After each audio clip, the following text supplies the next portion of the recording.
I have some exciting news for you. I've been working hard to create something just for you, and it's officially live. It's a free quiz to help you determine your personal path to creating a successful digital course. That means by taking just 2 minutes to complete this quiz, you'll discover my 3 proven approaches for creating a profitable digital course, and you'll find out which one you should take based on your experience, expertise, and where you're at as an entrepreneur.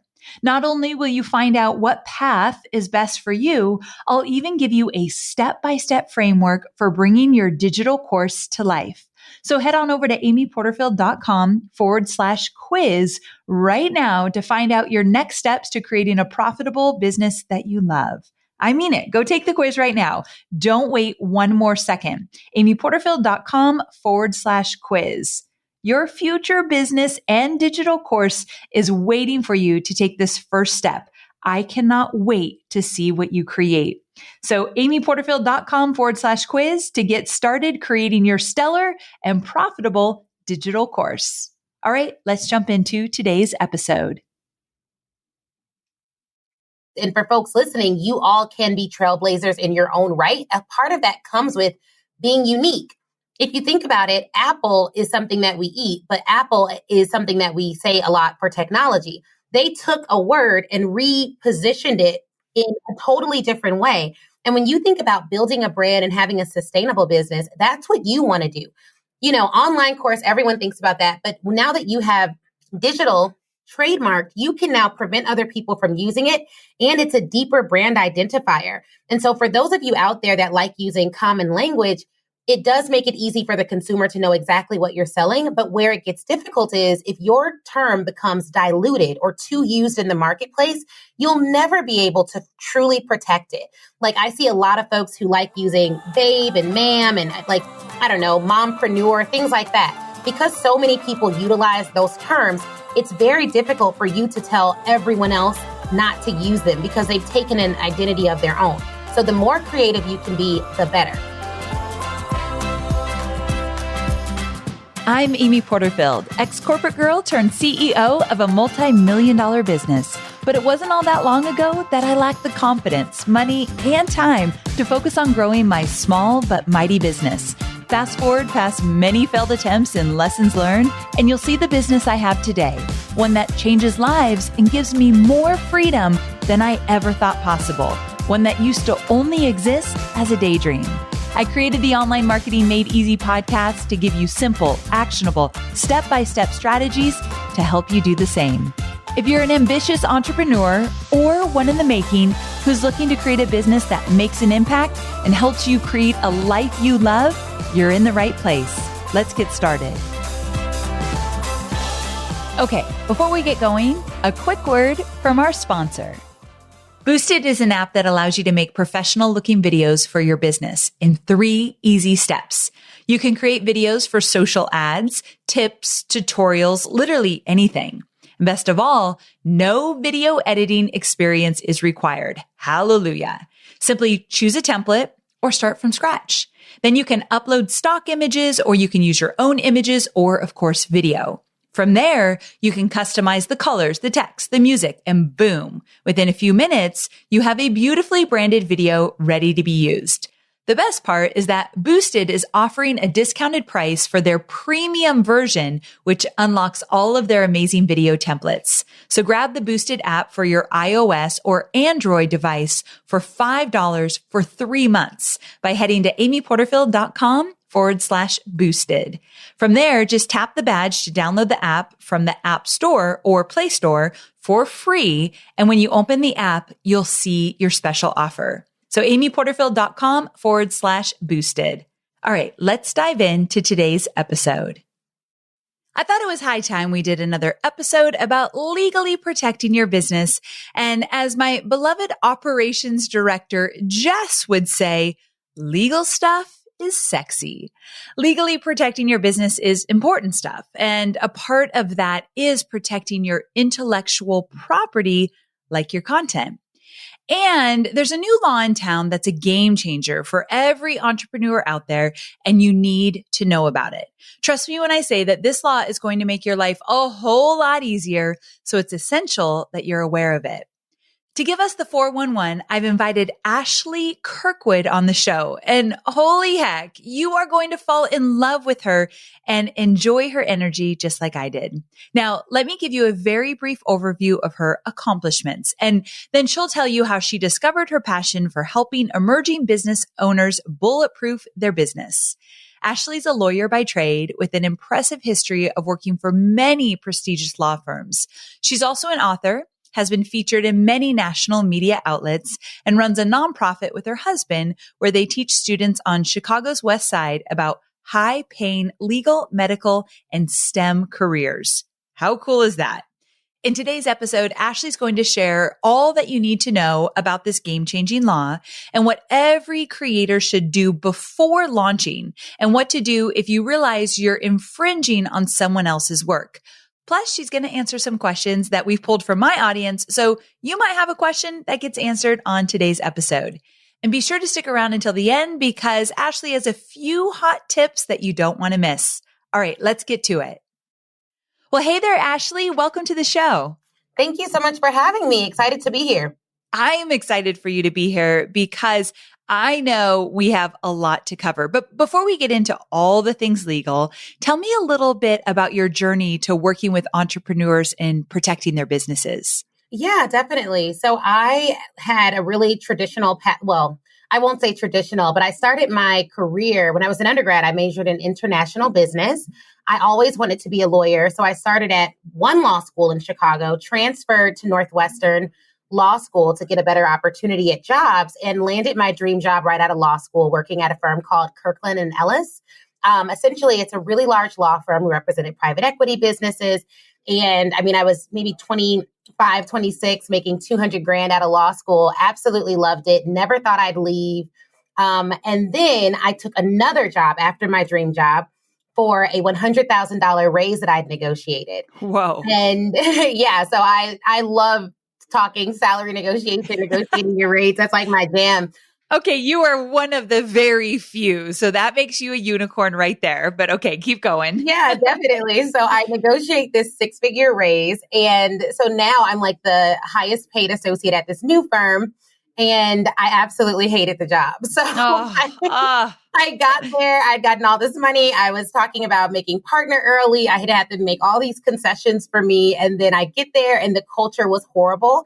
And I think that was really an eye-opening moment for me because I realized money genuinely isn't everything. I always heard people say it, but I just assumed those were folks who were loaded. So I was like, no, you're just too rich. Like, you don't get it. And it was at that point that I was like, okay, I would go back and take a $100,000 decrease in salary to have the culture that I had at my first firm. So at that point, I was doing everything myself. And to give a sense of like the setup, my first firm represented billion-dollar businesses, companies everyone on this podcast has heard of before. And it was great. I had a paralegal, an assistant. My paralegal had a paralegal, and that paralegal had an assistant. Everyone was like very well taken care of. At the new firm, day one, I'm like, okay, great. So who's going to do this? And they're like, you. And I'm like, whoa. Oh no, I don't like this at all. So it was that point that I was like, okay, well, if I'm doing everything myself, I know how to run a case because I have no assistance on these matters. And so I could do this for businesses that I genuinely care deeply for, and I could give them that huge law firm service and strategy on budgets that they can afford. And so it was then that I was like, okay, I'm going to turn lemons into lemonade. I'm going out on my own. And I literally just walked off the job, didn't like it at all. And it was a combination of like me semi walking off, them semi being like, just get out because we know you hate it here. Yep. And so I left, and I toyed with the idea of going to another firm, but it just, all the doors were closing on that route. And I took it as a sign. And I remember praying this prayer that was like, you know, God, I want a job that's custom made for me. And it was at that moment that all the offers and all the opportunities that I had in traditional corporate dried up. And it was like, if you want a job that's custom made, you better make it because no one's going to have that for you. And so then I thought of the concept of mobile general counsel, providing high-level general counsel services to companies on a flat fee basis in terms that they can understand. And I have helped hundreds of businesses to date, and I've had so much fun doing it using Instagram and social media and podcasting and just literally doing law my way and communicating what people need in plain language. It's been really, really fun. Well, you've been a huge success. So I'm so glad that you did that and went out on your own. So I want to talk about so much, but I've narrowed it down to some key areas that I know course creators in my community are asking about. So I know that you've got information that we need to know. And you said that there's a new game-changing law that will help online course creators protect their goods. And when we say goods, we mean social media posts to online courses and probably everything in between. So let's get to it. What do we need to know? Definitely. So one of the things that I would say that folks need to know is that your social media posts actually generate income for your business. And I think that we think of that theoretically, but it actually does. Like there are some folks who can track hundreds of thousands of dollars to one particular post, and they take that post and they make it a Facebook ad, and then that ad generates X amount of dollars for their business. Well, what people don't think about is how do you protect those social media posts via copyright? And having a federal copyright is really the only way where you're able to get money for someone stealing your content. And that is what course creators really need to know about, is that now the Copyright Office has made it easier to copyright several social media posts in one application when they're related. Oh, okay. So you talked about crush copycats. What is that? Yeah. So essentially, we do some things where we help people to file their federal copyright. And then we have all of these courses, like DIY courses for folks to do it themselves. But what a lot of people don't think about is or a lot of people just don't consider the need to actually protect their content. And they don't always know the difference between copyright and federal trademark and where do I need to go? How do I protect what? And what's the difference between them? So our DIY classes and online trainings kind of walk course creators and online entrepreneurs through the differences, and then leads them to how they can either do it themselves if they're just getting started, or if you have the funds, the best way to protect yourself is to hire an attorney. Amen to that. I like that. Okay. So I just launched my program, Digital Course Academy, in September, which means that I have a lot of new course creators listening to this episode, and they're really just getting ready to launch for the first time. So you say there is one thing that every course creator should do legally before launching to make sure that their launch isn't cut short. What is that one thing? And can you talk about what you mean by their launch being cut short? Absolutely. So I represent, for our firm, we have something called a legal subscription. And so those are clients that are paying like 5, 10, or 15K month to month for us to protect their businesses. And we are their essential outside counsel. A lot of those folks are multi-7-figure online business owners. So they're in this space.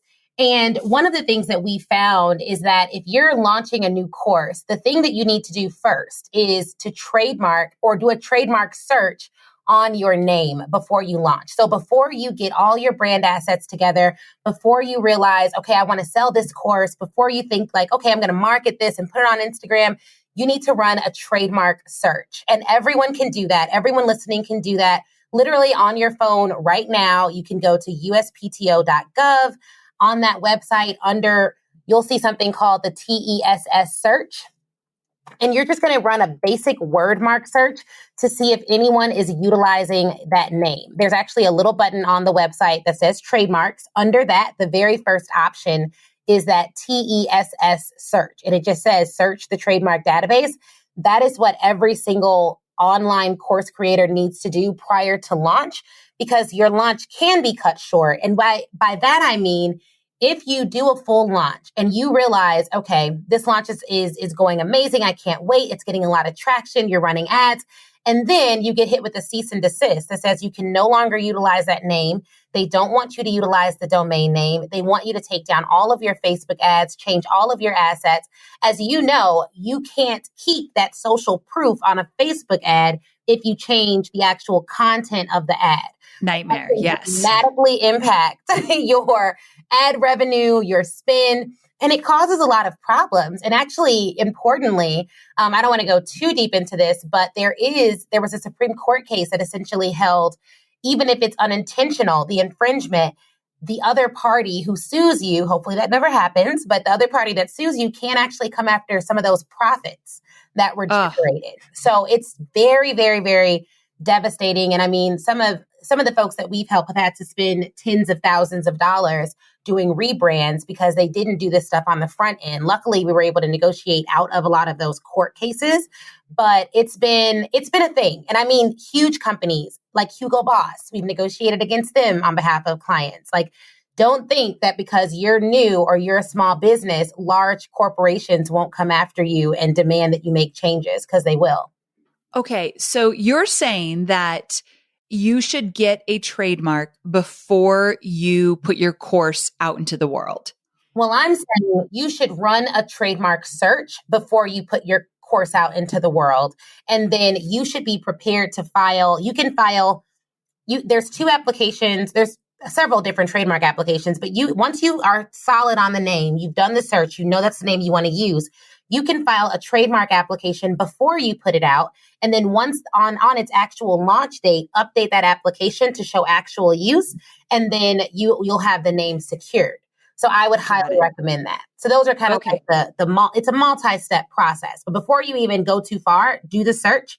After the search, file the application. And then once you launch it, update that application to show that you're using it at that time. Okay, got it. And when you're searching, do you agree that they should search hashtags? Yes, I believe you should search. So this is why, and I'll tell you guys how to DIY it.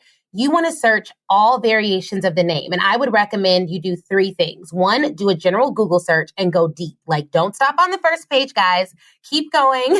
Yes. Go deep. Look at all the pages. Then go on the most popular social media channels. So do Instagram, Twitter, and Facebook, and search there to see if anyone's utilizing the name and what they're using it for. And then you want to run that official trademark search. And you're going to search all variations of the name, hashtags, search it with the S, without the S, put a the in front of it, put some words after it.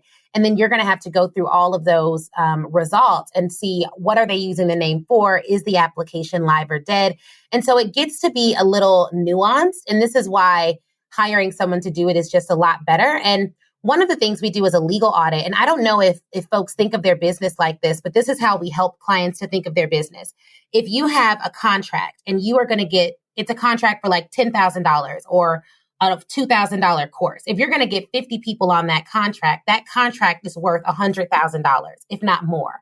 So why not spend the couple grand to get a lawyer to review the contract? I think a lot of us think of our business in terms of like, what if this doesn't work? But I think we should consider what if it does work and then you launch it and you don't have your foundation settled and then you have to scrap everything you've worked hard for. So a lot of folks have a lot of valuable content and assets that they're just not protecting because they haven't put an actual numerical value to it or projected numbers to it. Okay, that makes sense, definitely. All right, let's turn our attention to those entrepreneurs who have already launched or are in the midst of launching. What if they're chugging along, doing their thing, and somehow, some way, they realize that they may be infringing on someone else's creative work? What should they do?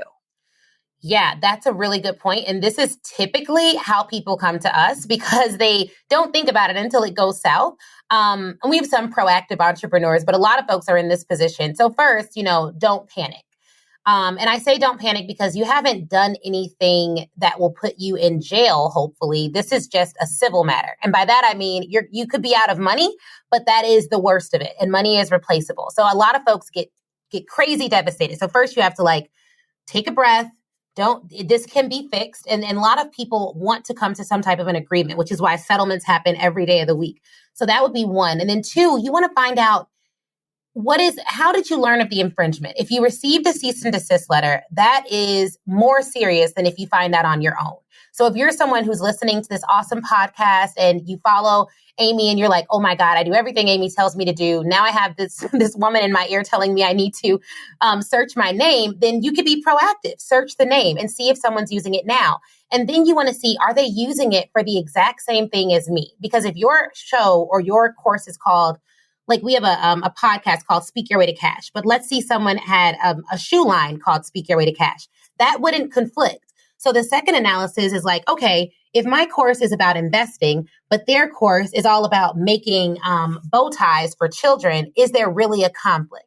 And if not, you may be able to file for the trademark for that name and show that there's no conflict. So that's always an option as well.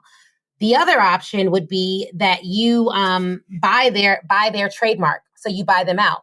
Then there's also an option where you can agree to coexist. So both of you come together and say, hey, I'm not going to sue you. You're not going to sue me. I'm going to give you the option or the right to file for this trademark and I won't contest it. And then there's a coexistence agreement that can come to play. So there's a lot of different options. If you're handling this, if you know that you've gotten a cease and desist, you want to send that to a lawyer, book a consult at least. If you know that you don't have any funds to fight this, then you may need to change your name. So a lot of the considerations are budgetary, because if you can afford to do a consult with a lawyer, at least do the consult. If you know you can have a lawyer handle it, then a lawyer can lay out all those different options that I just went over. And there may be some agreement that you can come to with the other party. So it's a strategic matter to figure out whether you want to approach them or not. I would not recommend you approach them directly without counsel. So let me just say that. Do not do that. Okay, good advice. Yeah, don't you go and like, oh, I see their IG. I'm just going to send them a message, because you don't know if that'll really prompt them to sue you when they hadn't even thought about you or they don't know that you exist. So the first step would be like, you want to know what all your options are so that you can sit in that CEO seat and determine what is the best course of action for me to take. Okay, so really, guys, everyone listening, I do think it's so important to go back to that first step Ashley talked about and do the search and do the deep dive. It is worth your time. Now, I want to give you all a little piece of advice as a course creator who teaches you how to create your courses. I always tell this story, Ashley, but when I wanted to create Digital Course Academy, I really wanted to name it Online Course Academy. I never used to say digital courses. I always said online courses. So Online Course Academy was perfect for me. I did a search and I quickly found out that somebody had that name. She wasn't using it. She wasn't selling a course anymore, but it was on her website and you could tell at one point she did something with it. And so for me, even though I have a lot of money to put toward legal counsel, I thought, why make my life harder? Why even go down that road? There's other names I could choose. And I do not believe the name of your digital course is the most important aspect of what you're doing while you're creating and launching it. So I just changed the name. And that's when my lawyer did a whole search for Digital Course Academy. We got it trademarked and all of that. But I just don't take yourself too seriously, the name of your course too seriously. Change it up versus go through this big headache. Oh yeah, 100%. And obviously you've cornered the market as it relates to online marketing in a lot of respects, and you're a trailblazer. So one of the benefits of that is, and for folks listening, you all can be trailblazers in your own right. A part of that comes with being unique. If you think about it, Apple is something that we eat, but Apple is something that we say a lot for technology. They took a word and repositioned it in a totally different way. And when you think about building a brand and having a sustainable business, that's what you want to do. You know, online course, everyone thinks about that. But now that you have digital trademarked, you can now prevent other people from using it. And it's a deeper brand identifier. And so for those of you out there that like using common language, it does make it easy for the consumer to know exactly what you're selling. But where it gets difficult is if your term becomes diluted or too used in the marketplace, you'll never be able to truly protect it. Like I see a lot of folks who like using babe and ma'am and like, I don't know, mompreneur, things like that. Because so many people utilize those terms, it's very difficult for you to tell everyone else not to use them because they've taken an identity of their own. So the more creative you can be, the better. Yes, I love that. Such great advice. I hope you all really listen to that. I 100% back that up. And that's what I would tell my students as well. And I'm not a lawyer and Ashley is. So there you go. I always say, Ashley, like when I try to give any kind of advice based on questions, I'm like, first of all, I'm not a lawyer. I think it would be really cool to say, first of all, I am a lawyer. So listen up. So very cool.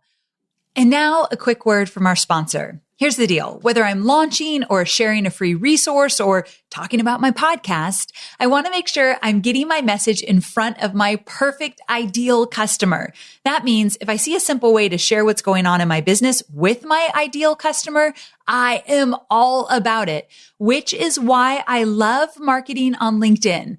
I love it almost as much as I love kombucha and Scout, but let's not get crazy.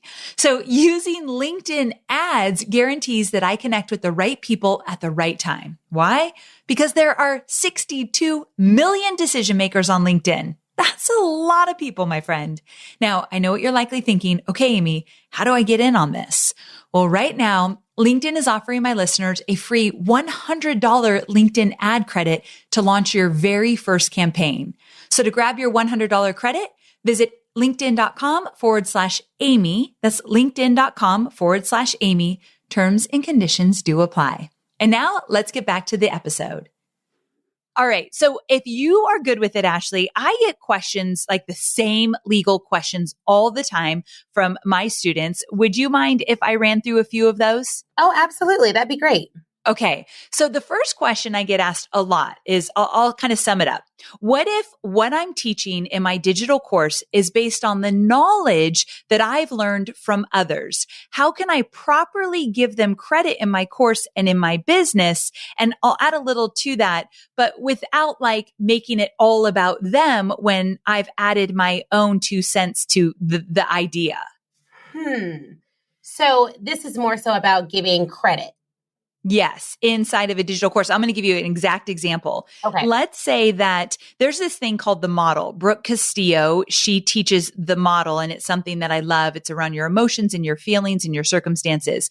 What if I went into my Digital Course Academy program and I said, guys, before we start, I want to get your mind on straight. I'm going to teach you the model, and here's how I use it. So right there, I'm guessing I would just want to say, I learned this from Brooke Castillo. Would that be right? That's a really good question. And honestly, it depends on how much of Brooke's information you utilize in your course. So one of the things that we help people do is license. So license out their courses to corporations, license out their speeches to corporations, and it's a really big business. It's a great way to become a fast millionaire.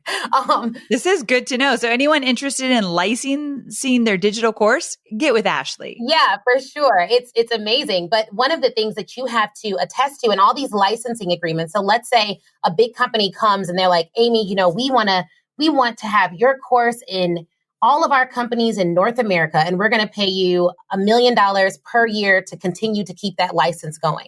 One of the things in that contract is going to say, all right, Amy, you signed this contract and you warrant that every single thing in this course, you have the legal right to use or you created. Now, a lot of people sign those agreements and they think, okay, great. Yeah, I created the course because I put it all together. But under copyright law, it's all about how much of that information you use. So what I recommend is if you're selling a product and you're quoting other people, always give them credit. But the safest thing to do would be to get permission from them to quote them. And you would just do that through a general release. You can typically have them sign something that says, hey, I'm totally fine with you quoting it. I'm actually going to just quote this particular portion, and I'm happy to give you origination credit. Just wanted to run it by you. I think my students would really like learning more about your methodologies. So my recommendation as a lawyer is like always get the permission of that person prior to utilizing their frameworks or their methodology, because this is the same. Think about it like a movie, right? If we were to do a movie and I were to play a little bit of the Drake song as an intro, Drake would get paid for that. And it's the same with frameworks and intellectual property. If you're quoting someone and you're doing it in a live video that you're not getting paid for just for educational purposes, typically that doesn't pose a problem. But when you're selling a product and you're quoting someone's theologies and frameworks, you would want to get permission to be 100% safe. It may never pose a threat, but if you decide to repurpose that content later to make it licensed content, etc., then that's when you would really want to make sure that you have the contracts in place so that you're not limited with how you can resell and use your intellectual property. That's great advice. And thinking of that example from Brooke Castillo in the model, if I'm in the program and I'm showing her model and maybe like giving a PDF of here's how you do the model, like I shouldn't be doing that without going to Brooke and saying, hey, I'd love to teach it. Here's the part, like you said, here's what I'd like to say about it. And of course, I'll give you credit. Are you good with this? That just feels right. That feels in integrity. So it's different if you quote somebody, like you quote a Tony Robbins quote and you say it in your course, but like teaching their methodology, their framework, what they do, by all means, we should be getting approval for that. And I think it just will make the course creator feel better once they know, oh, I'm cool to use this. So yeah, great advice. Okay, here's another question. I'm wondering if I should add some legal stuff to my legal stuff. I love it. I'm reading a quote that one of our students wrote. Yeah. I'm wondering if I should add some legal stuff to my Facebook page and group. I basically want people to know that they are ultimately responsible for the safety of themselves. I have website terms of use and terms of conditions of sale on my website and in my course, which covers me with people who purchase. But is something like this necessary for a Facebook page and a Facebook group? That is a really good question. And it really depends on what you teach, but it can't hurt. And here's an example. So if you're a therapist or you're a life coaching is it's like a fine line between you being a life coach and dabbling in therapy and needing a license to do that. And so for folks who are life coaches, then it may be good to have some terms that say like, hey, or if you're a therapist, there are sometimes ethical guidelines that bound you from doing certain things. Like if there's group therapy, there's all these guidelines you have to consider. So the first consideration is, what are my professional ethics guidelines? If you're in one of those professions, law, medicine, accounting, you may have ethical guidelines there. Then two, if you're someone who is doing something like business coaching, then you'll also want to have maybe some income disclaimers. If you're constantly talking about how to make money and you're selling through your Facebook group, it may be good to have some income disclaimers. So it can't help without knowing more about what exactly you talk about. It would be difficult to say, but it doesn't hurt to have that. I like to be overly cautious if it's on my mind a lot, and this is how I kind of deal with things in my business. If I'm worried about it, I'm going to be overly cautious about it and do extra for it so that I don't have to continue to worry. And obviously I like to consult a lawyer and just so my audience knows, I've been consulting a lawyer for years and years now. I wasn't making millions in my business before I reached out to get counsel to a lawyer just to make sure that I love this idea. You guys do legal audits. Is that right? Yeah, we do. I love that idea. Tell me a little bit about what a legal audit looks like in your business, because I also know it's not too expensive. No, it's not. They're under $300 right now through the holiday season. And one of the things that we do a few things for the legal audit. We look at 3 areas of your business. 1, your contracts. 2, your copyright, and 3, your trademarks. And not the contracts that you have, but we look and analyze what are the contracts that you need and what's the monetary value of those contracts? What are the trademarks that you have and or need? And what's the monetary value of those trademarks? And what are the copyright or the content that you put out into the world that could get copyright protection? And what's the monetary value of that, current and projected? And we do it based on monetary value because a lot of our clients don't have unlimited legal budgets to start.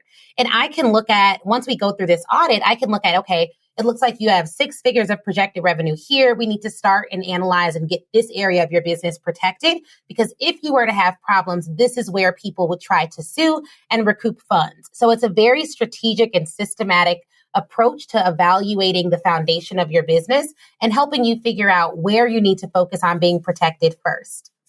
I love that. And I wish that something like that was around when I was starting. I didn't know of anything like that, but I guess I'm just speaking to those of you who are, this is top of mind. You do have concerns in these areas, then do something about it so that you can free your mind and free that headspace to like do the great creative things that you are doing. So I'm really glad you talked about that. Ashley, I know you have a couple hot tips to share with my listeners, and these are things that they can implement right away. So will you share those? Absolutely. So number 1, do that trademark search. It will not take you long, and it's a great first step. We talked about checking on Google, checking on Facebook, Twitter, and Instagram for the name that you want to use and all variations of that name. But we also talked about the uspto.gov website. Every single person listening to this can go to uspto.gov under trademarks on the right-hand side of the website. It's the first option under that trademarks dropdown. It's called TESS. Click on that and just run a basic word mark search for your name and all variations of your name. It'll take you a few minutes and you'll at least be able to see if anything is out there. So those things are going to be my big hot tips. Search Google, search Facebook, search Instagram, search Twitter, and run a USPTO TESS search to ensure that the name you're using isn't already being used, or you want to make sure that that name isn't being used and nothing similar is being used. Oh, such a good tip. I think everybody could do that right away. And listen, because I know my audience well, and this might stress them out if they do this search and they realize, ooh, I shouldn't really be using this name. Take a deep breath. Everything is figure outable. We can figure this out. We can talk about it. If you are a Digital Course Academy member, we could talk about it in the Facebook group. Just know you're not alone. Take a deep breath. We're in this together. Okay. So last but certainly not least, where can my listeners go to learn more about you and all that you have to offer? Absolutely. So I actually created a resource page just for the OMME audience. So Nice. You all can go to ashleynicolekirkwood.com/OMME and all of my information is there. There's a free training there for you on trademark and copyright and the differences. There's also like a way where you all can join and get some free legal tips to your inbox and learn more about the DIY trainings that we have as well. Okay, I want everyone to just take a little note about what Ashley just did. She went the extra mile, set up this page, has a free training there. I mean, really cool. Thank you, Ashley, for going that extra mile. I know my listeners are going to love it. I appreciate you being here. Absolutely. Thanks so much for having me. So there you have it. I have a feeling you learned a lot in this episode, and I want you to at least implement one thing that you learned here today, meaning I want you to take action in the next 24 hours. I think the easiest thing to do is to do a search based on your course name just to make sure you're protected. And don't worry. If somebody else is using your course name and you can't use the one that you want to use, remember what I did. I just changed it up. I didn't make a big deal of it. I promise you, your course name is not going to make or break the success of your launch. Trust me on that one. All right, guys, I cannot wait to tune in again next week. I'll see you here, same time, same place. Bye for now.